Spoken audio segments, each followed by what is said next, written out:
Segunda Carta aos Coríntios, capítulo 9. A respeito do auxílio que vocês estão mandando ao povo de Deus na Judéia, de fato, não tenho nada que escrever a vocês. Sei que estão querendo ajudar, e por isso eu os tenho elogiado para os irmãos da província da Macedônia. Eu disse que vocês, os irmãos que moram na província da Acaia, já estavam dispostos a ajudar desde o ano passado. A maioria deles ficou muito animada com a boa vontade de vocês. Agora estou enviando estes irmãos para que não fique sem valor o elogio que fiz a respeito de vocês sobre esse assunto. Mas, como eu disse, vocês estarão prontos para ajudar. Porém, se alguns irmãos da Macedônia forem comigo e não os encontrarem preparados, isso vai ser uma vergonha para nós, que tivemos tanta confiança em vocês. E sem falar na vergonha que vocês mesmos vão sentir. Por isso achei que era preciso pedir aos irmãos que fossem antes de mim para preparar a oferta que vocês prometeram. E assim, quando eu chegar aí, ela já estará pronta e todos ficarão sabendo que vocês deram ofertas porque quiseram e não porque foram obrigados. Lembrem disto: quem planta pouco, colhe pouco. Quem planta muito, colhe muito. Que cada um dê a sua oferta conforme resolveu no seu coração, não com tristeza, nem por obrigação, pois Deus ama quem dá com alegria. E Deus pode dar muito mais do que vocês precisam para que vocês tenham sempre tudo o que necessitam e ainda mais do que o necessário para fazerem todo tipo de boas obras. Como dizem as Escrituras Sagradas, Ele dá generosamente aos pobres e a sua bondade dura para sempre. E Deus, que dá a semente para semear e o pão para comer, também dará a vocês todas as sementes que vocês precisam. Ele fará com que elas cresçam e deem uma grande colheita como resultado da generosidade de vocês. Ele fará com que vocês sejam sempre ricos para que possam dar com generosidade. E assim muitos agradecerão a Deus a oferta que vocês estão mandando por meio de nós. Porque isso que vocês fazem não somente ajuda o povo de Deus que está necessitado, mas também faz com que eles façam muitas orações de gratidão a Deus. Eles darão glória a Deus, pois esse serviço que vocês estão prestando mostra a eles como vocês são dedicados ao Evangelho de Cristo, que vocês aceitam e seguem. E eles também darão glória a Deus pela oferta generosa que vocês estão dando a eles e a todos os outros. E eles orarão com muito carinho por vocês, por causa do imenso amor que Deus tem mostrado a vocês. Agradeçamos a Deus o presente que Ele nos dá, um presente que palavras não podem descrever.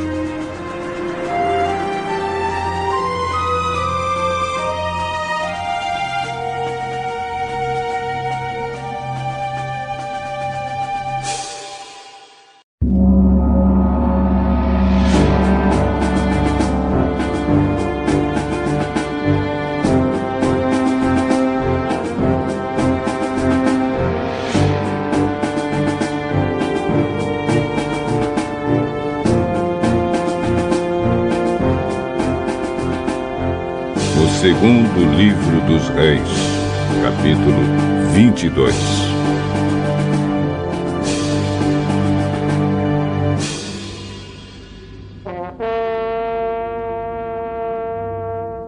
Josias tinha 8 anos de idade quando se tornou rei de Judá.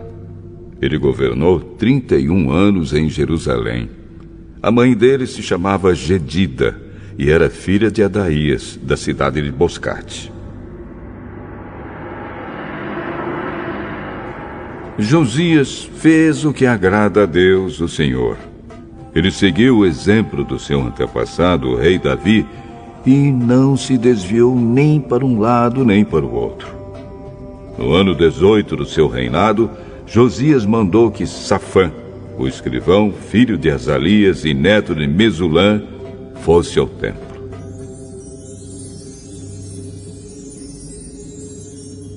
Josias deu a seguinte ordem: vá falar com Ilquias, o grande sacerdote, e diga a ele que conte o dinheiro que os sacerdotes que tomam conta da entrada do templo têm recebido do povo.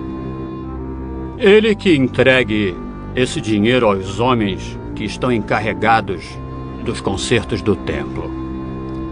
Eles devem pagar os carpinteiros, os construtores e os pedreiros, e comprar a madeira e as pedras para os concertos. Os homens que estão encarregados dos concertos são honestos em tudo. E por isso, não é preciso pedir que eles prestem contas desse dinheiro. Safã deu a ordem do rei a Ilquias, e este lhe contou que havia achado o livro da lei no templo. Ilquias lhe entregou o livro, e ele o leu. Depois Safã voltou e contou ao rei o seguinte: os seus servidores pegaram o dinheiro que estava no templo e o entregaram aos encarregados dos concertos. Tenho aqui comigo um livro que Ilquias me entregou. E leu o livro em voz alta para o rei.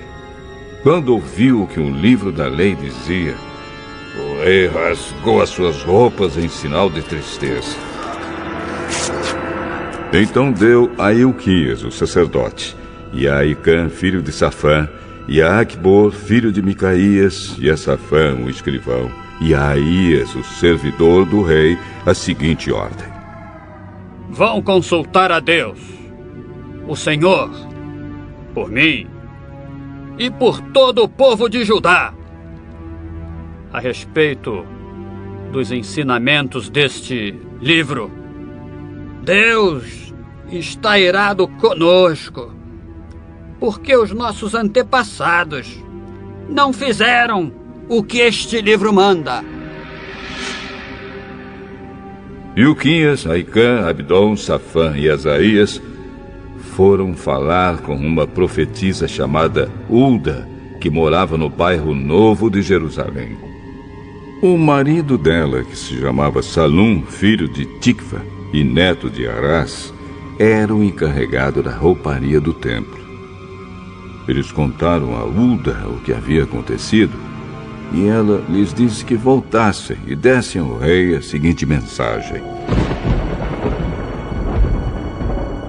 eu, o Senhor, o Deus de Israel, vou castigar a cidade de Jerusalém e todo o seu povo, como está escrito no livro que o rei leu.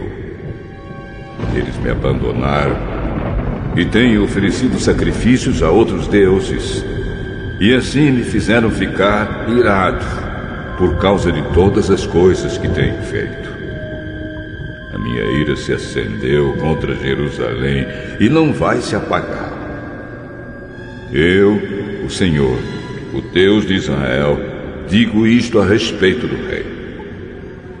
Você ouviu o que está escrito no livro e se arrependeu, e se humilhou diante de mim, rasgando as suas roupas e chorando, quando ouviu como ameacei castigar a cidade de Jerusalém e o seu povo.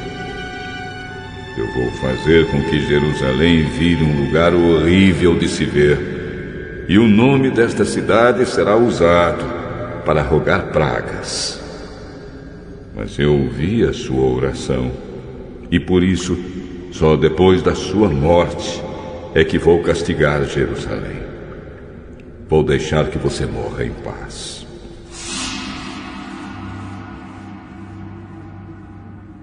Então os homens levaram ao rei essa resposta.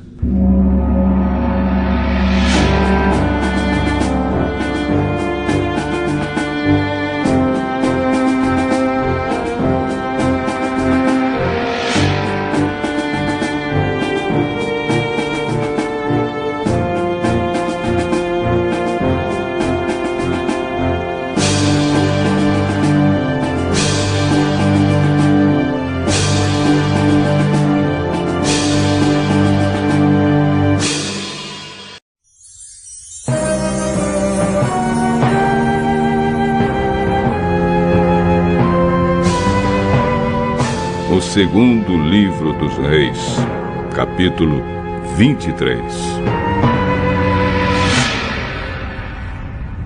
O rei Josias ordenou que todas as autoridades de Judá e de Jerusalém se reunissem com ele.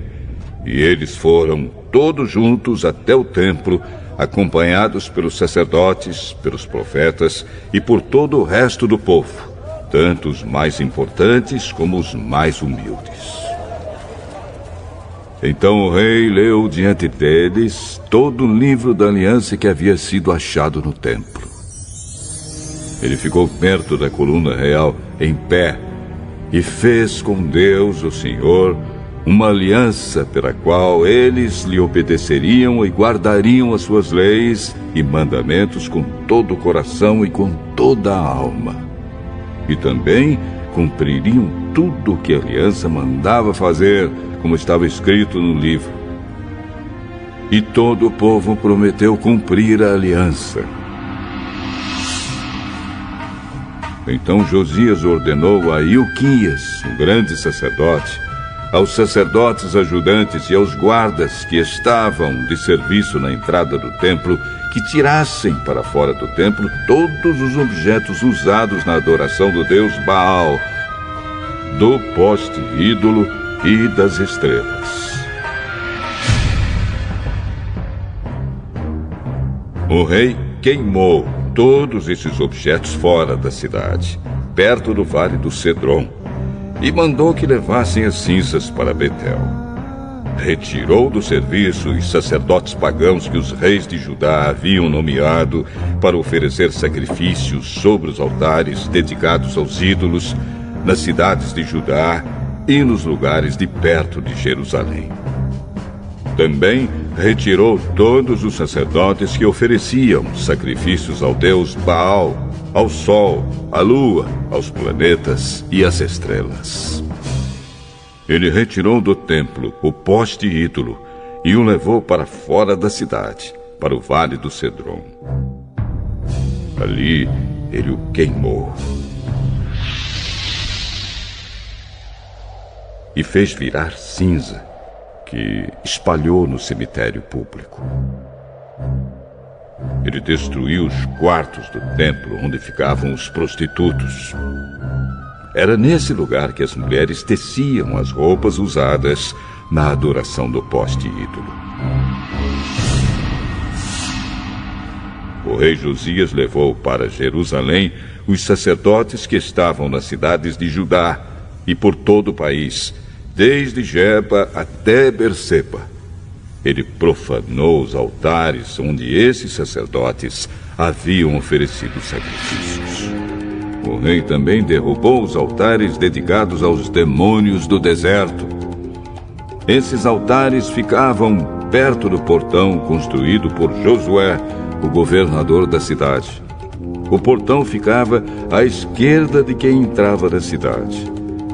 Esses sacerdotes estavam proibidos de oferecer sacrifícios no templo de Deus, o Senhor, mas podiam comer os pães sem fermento junto com os outros sacerdotes. O rei Josias também profanou Tofete, o lugar pagão de adoração que ficava no vale do Inom, para que ninguém queimasse o seu filho ou filha como sacrifício ao deus Moloque. Ele também retirou os cavalos que os reis de Judá haviam dedicado à adoração do sol e queimou os carros usados nessa adoração. Esses carros ficavam guardados no pátio do templo, perto do portão e perto do quarto de Natã-Meleque, um alto funcionário. O rei Josias derrubou os altares que os reis de Judá haviam construído no terraço do palácio sobre a sala do rei Acás, e também destruiu os altares construídos pelo rei Manassés nos 2 pátios do templo. Ele os fez em pedaços e jogou no vale do Cedron. Josias profanou também os altares que o rei Salomão havia construído a leste de Jerusalém, ao sul do Monte das Oliveiras, para a adoração de Astarote, a nojenta deusa dos Sidônios, para a adoração de Quemos, o nojento deus dos Moabitas, e para a adoração de Moloque, o nojento deus dos Amonitas. O rei Josias fez em pedaços as colunas do deus Baal, derrubou os postes ídolos e cobriu de ossos de gente o lugar onde eles haviam estado. Josias também derrubou o lugar de adoração que ficava em Betel e que havia sido construído pelo rei Jeroboão, filho de Nebate, que tinha feito o povo de Israel pecar. Josias derrubou o altar, quebrou as suas pedras em pedaços e as espigalhou até virarem pó. Ele também queimou o poste ídolo.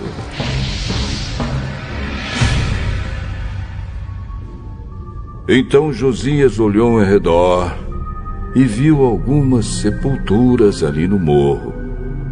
Mandou que tirassem delas os ossos e os queimou sobre o altar. Dessa maneira, ele profanou o altar, fazendo aquilo que o profeta tinha dito que ia acontecer. Isso há muito tempo, quando o rei Jeroboão estava perto do altar durante uma festa. O rei Josias olhou em redor e viu a sepultura do profeta que havia feito aquela profecia. Então perguntou: Que sepultura é esta? O povo de Betel respondeu: É a sepultura do profeta que veio de Judá e profetizou as coisas que o Senhor acabou de fazer com esse altar. Deixem a sepultura como está. Não mexam nos ossos dele. E assim os ossos daquele profeta ficaram junto com os ossos do profeta que tinha vindo de Samaria. Em todas as cidades de Israel, Josias derrubou todos os lugares pagãos de adoração que haviam sido construídos pelos reis de Israel e que haviam provocado a ira do Senhor. Com todos esses altares, ele fez aquilo que havia feito em Betel.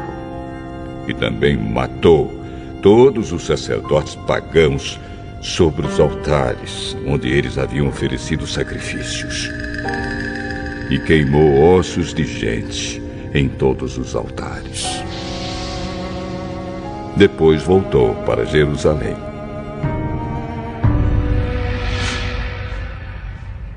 O rei Josias ordenou que todo o povo comemorasse a festa da Páscoa em honra do Senhor, o Deus deles, conforme estava escrito no livro da aliança. Desde a época em que os juízes governavam o país, nunca havia sido feita uma festa da Páscoa como essa, por nenhum dos reis de Israel ou de Judá. Foi no ano 18 do reinado de Josias que essa Páscoa foi festejada em Jerusalém em honra de Deus, o Senhor. A fim de cumprir as leis escritas no livro que Ilquias, o grande sacerdote, havia achado no templo, o rei Josias retirou de Jerusalém e do resto de Judá todos os médiuns e adivinhos, e todos os deuses do lar, os ídolos e todos os outros objetos de adoração pagã. Não houve antes nenhum rei como ele, que servisse a Deus, o Senhor, com todo o seu coração, mente e força, obedecendo a toda a lei de Moisés. E depois, nunca houve outro rei igual a ele. Mas a ira terrível do Senhor havia sido provocada contra Judá por causa das coisas que o rei Manassés havia feito. E essa ira ainda não havia passado. O Senhor disse: Eu farei com Judá o mesmo que fiz com Israel. Expulsarei da minha presença o povo de Judá e rejeitarei Jerusalém, a cidade que escolhi, e o templo, o lugar onde eu disse que seria adorado. Todas as outras coisas que o rei Josias fez estão escritas na história dos reis de Judá. Durante o reinado de Josias, Faraó Neco, rei do Egito, levou seu exército até o rio Eufrates para ajudar o rei da Assíria. O rei Josias saiu para lutar contra o rei Neco em Megido e foi morto em batalha. Os seus oficiais puseram o corpo dele num carro de guerra e o levaram de volta para Jerusalém, onde foi sepultado no seu túmulo. O povo de Judá escolheu Joacás, filho de Josias, e o ungiu como rei em lugar do seu pai. Joacás tinha 23 anos de idade quando se tornou rei de Judá. Ele governou 3 meses em Jerusalém. A mãe dele se chamava Amutal e era filha de Jeremias, da cidade de Líbina. Seguindo o exemplo dos seus antepassados, Joacás fez coisas erradas que não agradam a Deus, o Senhor. O seu reinado acabou quando o rei Neco mandou prendê-lo em Ribla, na terra de Ramate, e obrigou o povo de Judá a entregar 3.400 quilos de prata e 34 quilos de ouro. Faraó Neco pôs Eliaquim, filho de Josias, como rei de Judá, no lugar de Josias, o seu pai, e mudou o nome dele para Jeoaquim. Joacás foi levado pelo rei Neco para o Egito e morreu ali. O rei Jeoaquim cobrou do povo um imposto de acordo com as posses deles, a fim de juntar a prata e o ouro necessários para pagar o que o rei do Egito havia exigido. Jeoaquim tinha 25 anos de idade quando se tornou rei de Judá. Ele governou 11 anos em Jerusalém. A mãe dele se chamava Zebida e era filha de Pedaías, da cidade de Ruma. Seguindo o exemplo dos seus antepassados, Jeoaquim fez coisas erradas que não agradam a Deus, o Senhor.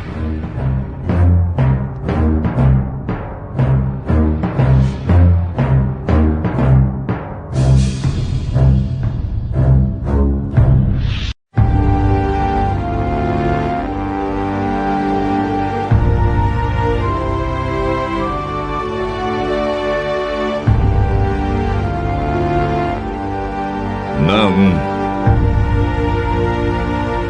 capítulo 3.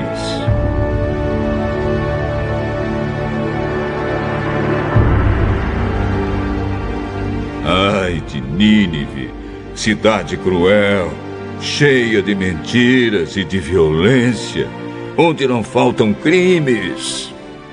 Escutem o estalo dos chicotes e o barulho das rodas. Aí vêm os cavalos galopando, os carros de guerra vêm correndo. Os cavaleiros atacam com espadas brilhantes e lanças reluzentes. Mortos por toda parte, milhares de cadáveres. Os soldados tropeçam nos corpos dos mortos. Nínive, a prostituta, está sendo castigada. Bela e encantadora, com as suas feitiçarias, ela conquistava os povos e os prendia com a sua prostituição. O Senhor Todo-Poderoso diz: Nínive, eu estou contra você. Vou tirar o seu vestido e deixá-la nua, para que todos a vejam assim, para que vejam a sua desgraça. Vou tratá-la com desprezo e cobri-la de sujeira. Todos olharão para você horrorizados. Todos os que a virem fugirão, dizendo: Nínive está arrasada. Quem terá pena de você? Onde vou achar quem a console?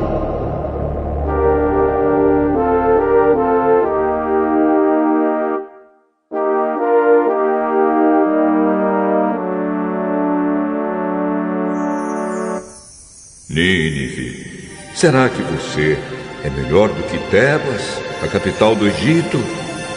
Ela também era protegida por um rio. O rio Nilo era como um muro que a defendia. Tebas dominava o Egito e a Etiópia. Ela era a cidade mais poderosa do mundo e o país da Líbia era o seu aliado. Mesmo assim, o povo de Tebas foi feito prisioneiro. Eles foram levados para fora do seu país. As crianças foram esmagadas nas esquinas das ruas. E os inimigos tiraram sorte para ver quem ficava com as pessoas mais importantes. E depois as levaram embora presas com correntes. Nínive, você também vai ficar bêbada e vai andar atrapalhada, procurando fugir do inimigo. Todas as suas fortalezas são como figueiras cheias de figos maduros. É só sacudir a figueira e os figos caem na boca de quem quiser comer. Os seus soldados são fracos como mulheres e os portões da cidade estão abertos. O inimigo pode entrar à vontade, pois o fogo destruiu as fechaduras. Guardem água em reservatórios para que não falte quando o exército inimigo cercar a cidade, e reforcem as fortalezas. Amassem barro e preparem as formas para fazer tijolos. Mesmo assim, vocês vão morrer no fogo ou na batalha. O inimigo acabará com vocês como os gafanhotos acabam com as colheitas. Tornem-se tão numerosos como os gafanhotos. Há entre vocês mais negociantes do que estrelas no céu. Mas agora, eles foram embora como gafanhotos que batem as asas e saem voando. As suas autoridades e os seus funcionários são como gafanhotos que pousam nas paredes quando faz frio. Mas logo que o sol começa a brilhar, eles saem voando e ninguém sabe para onde foram. O rei da Assíria e os seus governadores estão mortos e os seus generais também morreram. Seu povo está espalhado pelas montanhas e não há ninguém para juntá-los de novo. Não há remédio para suas feridas. Elas não têm cura. Todos os que ouvem falar da sua desgraça ficam alegres e batem palmas. Pois não há ninguém que tenha escapado da sua crueldade que nunca se acaba.